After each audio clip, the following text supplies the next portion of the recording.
Hey, Julia Barzyk here from Wise Investigator. Who are you as a researcher in your professional identity according to AI? That is what I would invite you to think about for a moment. Before we do, though, could we just take a moment to enjoy the cooler weather? I hope you're experiencing that wherever you are. There's a little bit of rain here, and it's made the park really clear.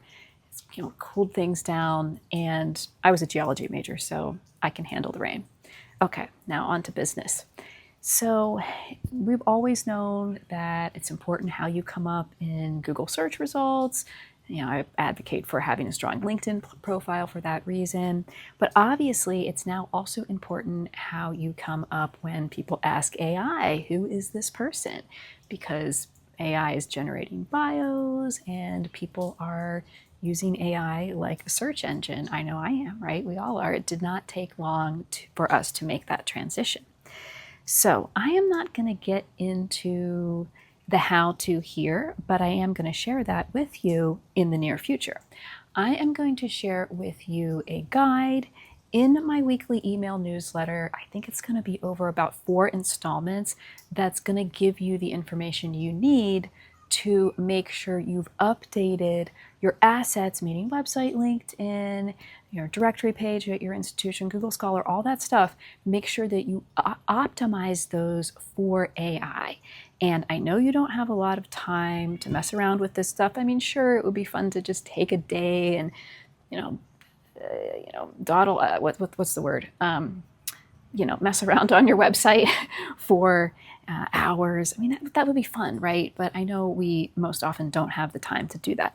So I'm going to keep this guide focused on the very quick steps, quick fixes that you can do to make sure that all of that is optimized. And now the analogy that I like to use here is that of an actor. So when an actor goes on the stage, they have to wear a lot of makeup. And now this isn't to present themselves in a way that's not authentic to them. The makeup is going on their own features. But if they don't wear that makeup, then the people who are in the audience, especially if they're further back and with the lighting and everything, they're not going to be able to see the features of that person. Their face is just going to be very blank, and you're not going to be able to see the expression, and you're not going to be able to enjoy the performance because you can't, the emotions and everything aren't communicated. So what we're talking about here is making sure that you take the steps that's going to accentuate and draw out what you want people to know about you. And I'm going to make it quick and easy. So I invite you to sign up for my newsletter that I am linking below if you're not signed up for that already. If you are, just keep an eye out for these installments because I'm going to make sure they're very brief and focused on the actions that you can take to just quickly up-level yourself here.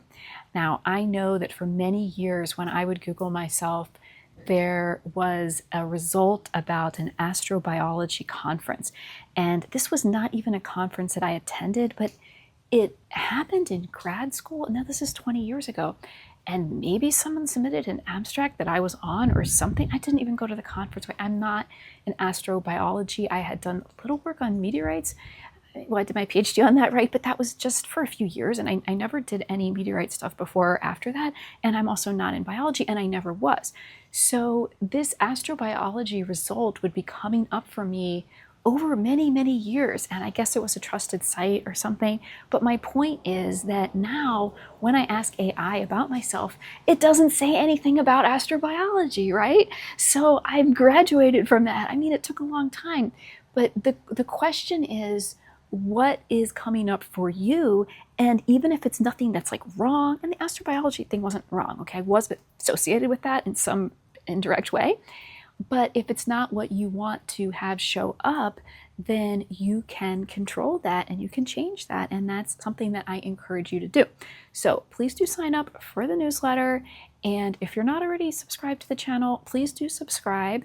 This is a very niche topic, so the algorithm is not going to be feeding you this type of content. It's not going to be feeding you stuff from my channel necessarily. So not only subscribe, but hit the little bell thingy to indicate that you want to see all the new videos when they come out.